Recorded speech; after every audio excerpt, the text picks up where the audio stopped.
तू इतनी जल्दी में कहाँ जा रहा है? बाजार। दादी मैं बाजार जा रहा था, वो कुछ सामान खरीदना था, निजी सामान, शेविंग क्रीम वगैरह। तो इच्छा थारे साथ कहाँ जा रही है? वो दादी मैं बाजार जा रहा हूँ ना, तो उसने मुझसे पूछा कि बब्बल जी आप कहाँ जा रहे हो। मैंने कहा कि मैं बाजार जा रहा हूँ। जब इससे सुना कि मैं बाजार जा रहा हूँ तो इससे याद था कि इसे भी बाजार से कुछ खरीदना था। तो उसने मुझसे पूछा कि बब्बल जी आप बाजार जा रहे हो ना, मुझे भी बाजार जाना है, तो क्या हम दोनों साथ मिलकर बाजार जा सकते हैं? मैंने कहा क्यों नहीं जा सकते बाजार, चलो चलते हैं बाजार। इसलिए हम दोनों साथ मिलकर बाजार जा रहे हैं। अच्छा। तो दादी हम बाजार जाएं? जब बाजार से क्या लेना है? वही शेविंग क्रीम? नहीं नहीं नहीं, मतलब बिंदी, काजल और अच्छा अच्छा, श्रृंगार का सामान लेना है। हाँ। अच्छा तो वो तू कल लेना, आज तू कहीं ना जावेगी। क्यों दादी?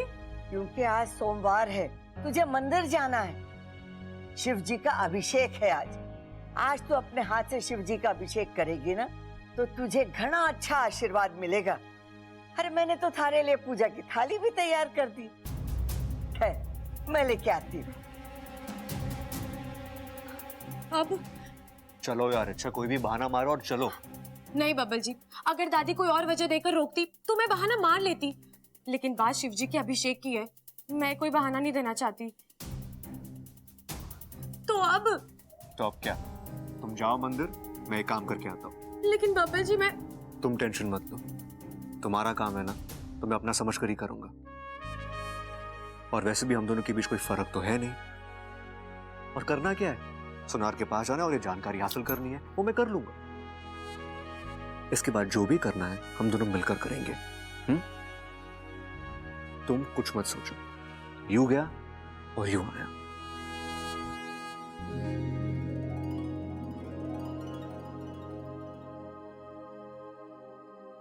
ले छोरी, पूजा की थाली। जी दादी।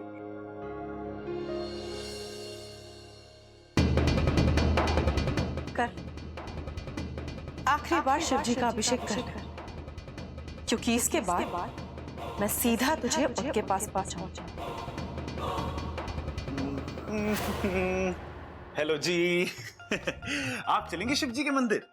क्यों? अरे आज के दिन शिव जी से जो भी मांगो ना मिल जाता है। मेरा कौन है? मैं उनसे क्या मांगूंगी? अरे अपने लिए मांगिए ना, मांगिए शिव जी से कि वो आपकी जिंदगी में कोई हैंडसम गबरू पहलवान भेज दे। एक काम कीजिए, आप ही मेरे लिए मांग लीजिए। शिव जी आपकी बात जरूर सुनेंगे। मुझे थोड़ा सा काम।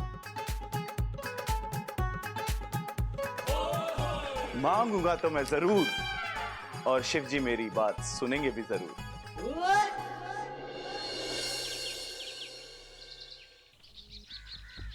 ओ भाई साहब, ये धनीराम सुनार की दुकान का है, आपको पता है? धनीराम सुनार? हाँ। ये नाम तो पहली बार सुन रहा हूँ भाई साहब, मुझे नहीं पता। ठीक है। ओ भाई साहब, धनीराम सुनार इसी गांव में रहते हैं। उनका घर, उनकी दुकान कहाँ है, आपको कुछ पता है? जी नहीं, इस नाम का कोई सुनार नहीं है।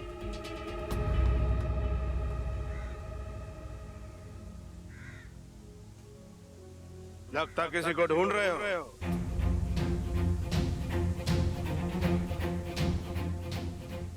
जी हाँ, धनीराम सुनार। नहीं नहीं, इस नाम का कोई बंदा नहीं है इस गांव में। नहीं नहीं, आज नहीं है, लेकिन एक जमाने में शायद हुआ करते थे।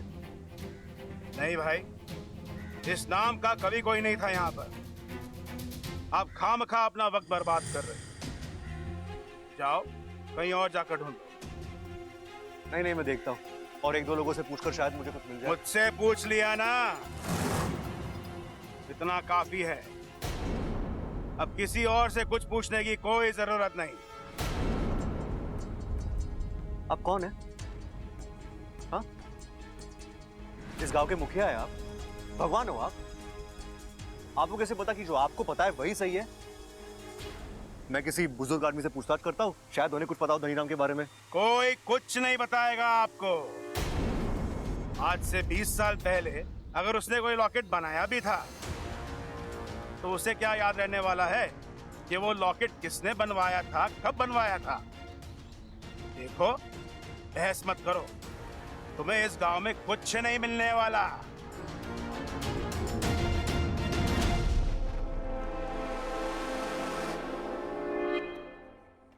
अजीब आदमी था। एक मिनट, मैंने तो उस लॉकेट का जिक्र ही नहीं किया, तो इसे कैसे पता कि मैं लॉकेट लेकर आया हूं? ए, रुको, तुमसे कुछ पूछना है मुझे, रुको। ए, वहीं रुको।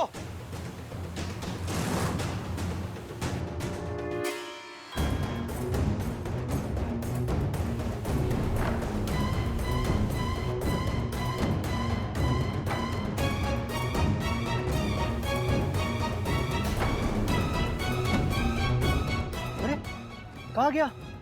अभी तो यही था।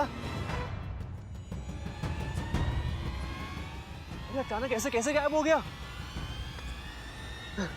एक पल के लिए लगा जैसे जैसे हवा में गायब हो गया हो।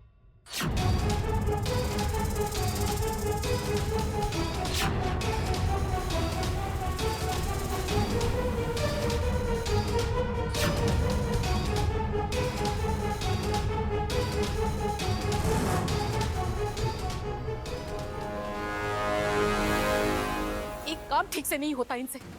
मुझे पता था ये जाएंगे और कुछ ना कुछ गड़बड़ करके ही आएंगे। शांत हो जाओ सिद्धि, अपनी फुफकार पर काबू रखो। कैसे रखूं गुरुजी? हमने उन्हें वहां इसलिए भेजा था ताकि वो जाकर बब्बल का शक दूर करे, उसे जितना हो सके उस गांव से दूर रखे। पर इन्होंने तो ठीक उल्टा किया। उस तावीज का जिक्र करके बब्बल का शक यकीन में बदल दिया। अब बब्बल जाएगा और इच्छा से कहेगा और इच्छा समझ जाएगी कि यही वो गांव है जहां उसका राज छिपा है। अब क्या करें? कैसे रोके इच्छा को? सोचते कोई दूसरी योजना बनानी होगी।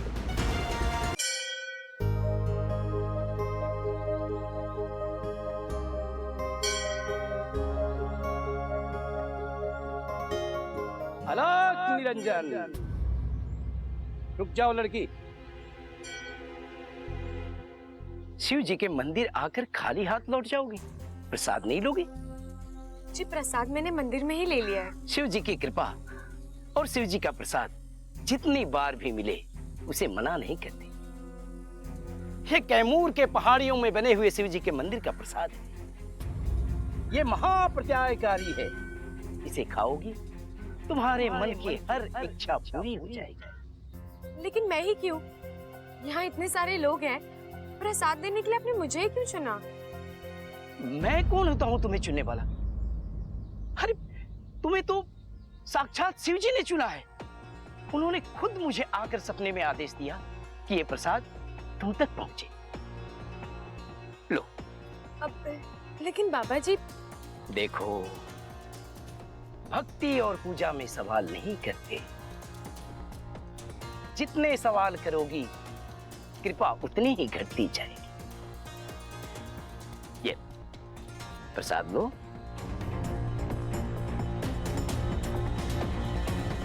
और इसे खाना जरूर।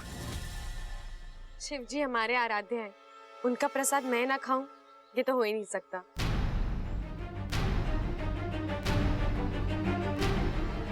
चलती हूं। सदा खुश रहो।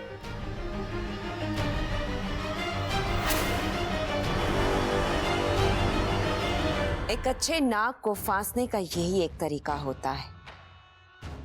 उसके फन पर नहीं बल्कि उसके दिमाग पर वार करो। ईश्वर की कृपा का लालच दो तो वो अपने आप ही आकर जाल में फंस जाता है। बेचारी इच्छा ये भी जाल में फंस गई। मतलब? जिसने इच्छा को अभी अभी प्रसाद दिया है वो साधु नहीं,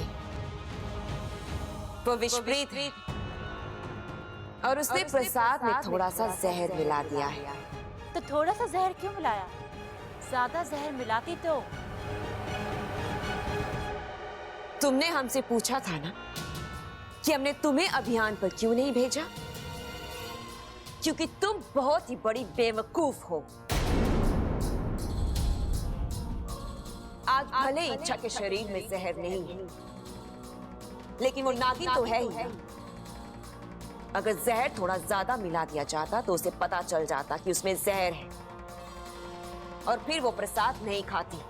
अब उस प्रसाद को खाने से पहले तो उसके पेट में थोड़ा सा दर्द उठेगा, फिर उसकी तड़प बढ़ती चली जाएगी और फिर वैद्य को बुलाया जाएगा और वैद्य तो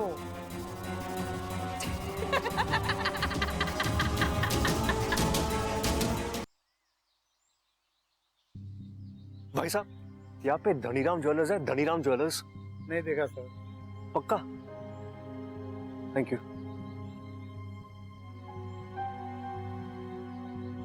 चाचा जी, यार धनीराम नाम की किसी सुनार की दुकान है? धनीराम है नहीं बेटा, एक जमाने में हुआ करता था, यही सामने ही थे। अच्छा, लेकिन अब? कई साल पहले धनीराम की मौत हो गई। मौत के बाद उनका परिवार दुकान घर बार सब छोड़ के चला गया। अब यहाँ कोई नहीं रहता। अब वो लोग कहाँ रहते हैं? ये तो मुझे नहीं मालूम। 10 साल पहले रातों रात सब लोग गांव छोड़ के चले गए। कहाँ चले गए, क्यों चले गए, कोई नहीं जानता। अच्छा, ये लॉकेट देखिए ना, आप इन दोनों में से किसी को जानते हैं? ये लॉकेट भी इसी गांव में बना गया था, धनीराम की दुकान में। हो सकता है ये लोग भी इसी गांव के हो। जरा देखिए ना प्लीज।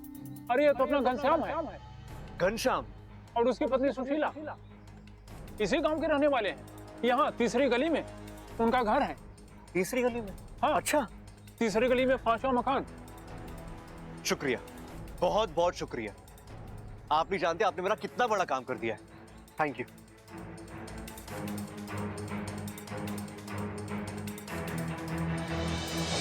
देखो अच्छा, शिव जी की कृपा, इस लॉकेट में जिनकी तस्वीर है उनका पता चल गया। अब ये लोग कौन है और उनका तुमसे क्या रिश्ता है, ये भी बहुत जल्दी पता चल ही जाएगा।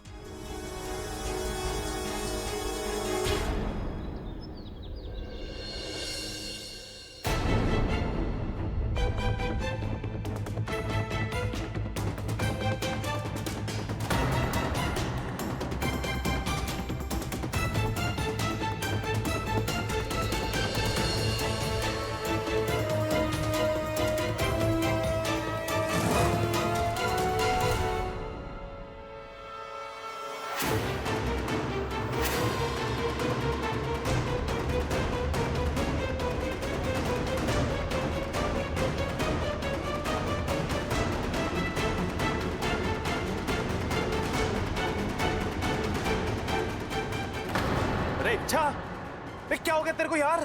मेरा पेट, मेरे पेट में बहुत दर्द हो रहा है। कई बार उल्टियां भी कर चुकी हूँ। अरे कुछ उल्टा सीधा खा लिया क्या तूने? इच्छा, इच्छा। और अब चक्कर आ रहे हैं।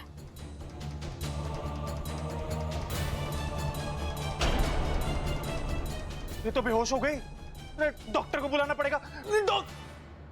जी आप? जी मैं doctor Sharma.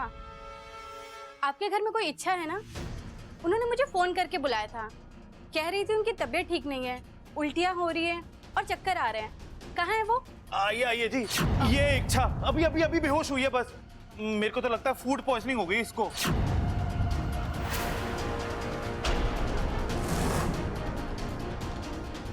Okay, let me check.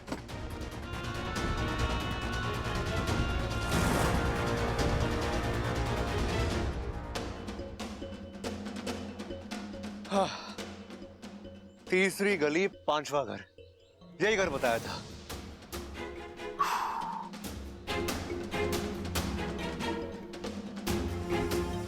लेकिन यहां तो ताला लगा हुआ है। ओ भाई साहब, एक मिनट। ये घर घनश्याम जी का है? जी उन्हीं का घर है।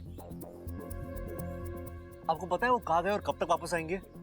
जी नहीं भाई साहब, घनश्याम जी से मेरी कई दिनों तक बात नहीं हुई है, तो आप किसी और से पूछ लीजिए। Thank you.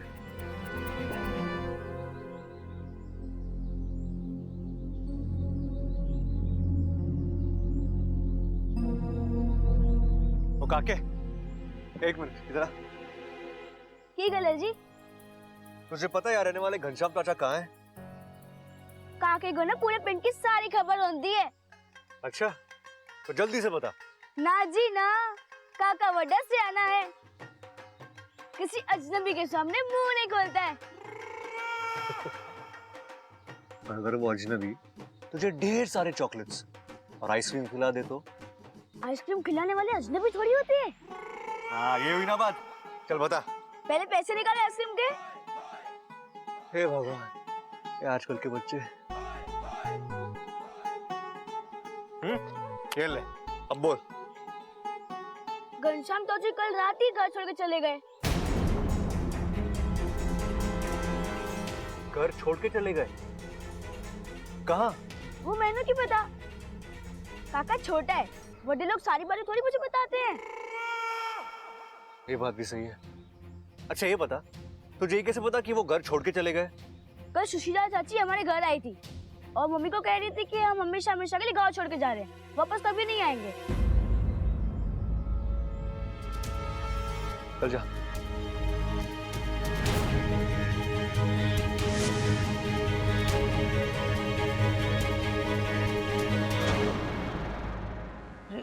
डॉक्टरनी जी, क्या हो गया छोरी को?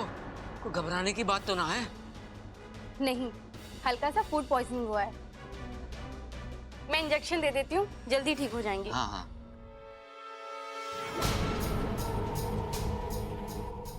ये इंजेक्शन देख रही हो इच्छा? ये मामूली इंजेक्शन नहीं है, इसमें तुम्हारी मौत भरी है। इसके लगते ही तुम सो जाओगी, हमेशा हमेशा के लिए।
हाँ?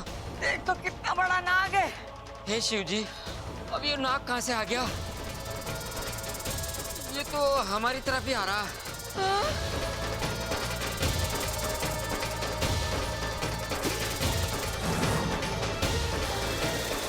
बंद, जा, लेट्स लेगा, जल्दी जा, लेगा।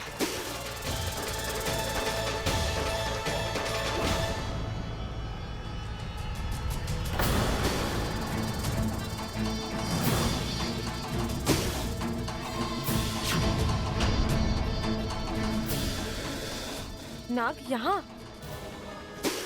कौन है ये और ये इतने गुस्से में क्यों है?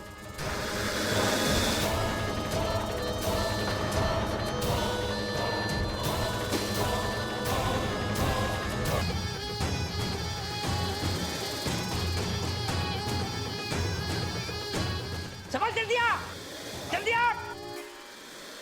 अरे डॉक्टर साहिबा, चिंता मत करो, ये नाग न बचेगा आज मेरे हाथ से। देखिए, वो कुछ नहीं कर रहा है, आप शांति से। अरे तू क्या बात कर रही है इच्छा? इतना बड़ा नाग अपना फन उठा के खड़ा है, फुंकार मार रहा है और तू कह रही कुछ ना करेगा? इसकी तो मैं...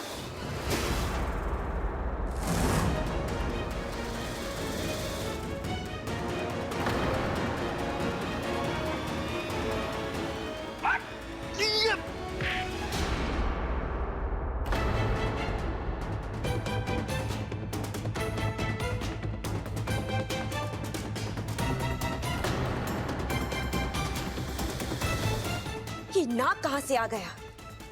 ये कोई मामूली नाग नहीं है। देखा नहीं आपने? सबल ने इसे मारने की कोशिश की थी, लेकिन उसकी लाठी उस तक पहुंच नहीं पाई। ये नाग हम में से किसी को कुछ नहीं कर रहा है, बस डॉक्टर पर फुफकार रहा है। इसका मतलब ये डॉक्टर को मेरे करीब नहीं आने देना चाहता। लेकिन ये ऐसा क्यों चाहता है? थारे इलाज से नाक का क्या लेना देना? पता नहीं दादी, लेकिन फिलहाल इसके अंदाज से लग तो यही रहा है। डॉक्टर अभी आप जाइए, वैसे भी मुझे अब ठीक ठाक लग रहा है। हाँ इच्छा, तू सही कह रही है। जिस तरीके से नाग डॉक्टर पे फुंकार मार रहा है ना, उससे तो लग रहा है ये गुस्सा है डॉक्टर साहब से। ऐसा है तो हम इच्छा की इलाज की खातिर आपकी जान खतरे में नहीं डाल सकते। आप अभी जाओ, अगर जरूरत पड़ेगी ना तो हम आपको बुला लेंगे। अरे प्रबल, हाँ जब डॉक्टर निजी को जरा बाहर तक छोड़ के आ जा। जी पिताजी।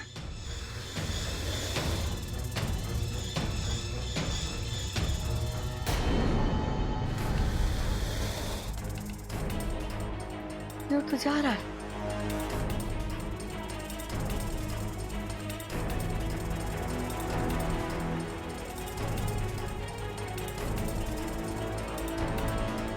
लेकिन ये नाग डॉक्टर को यहाँ से भगाना क्यों चाहता था? डॉक्टर को मेरा इलाज क्यों नहीं करने दे रहा था?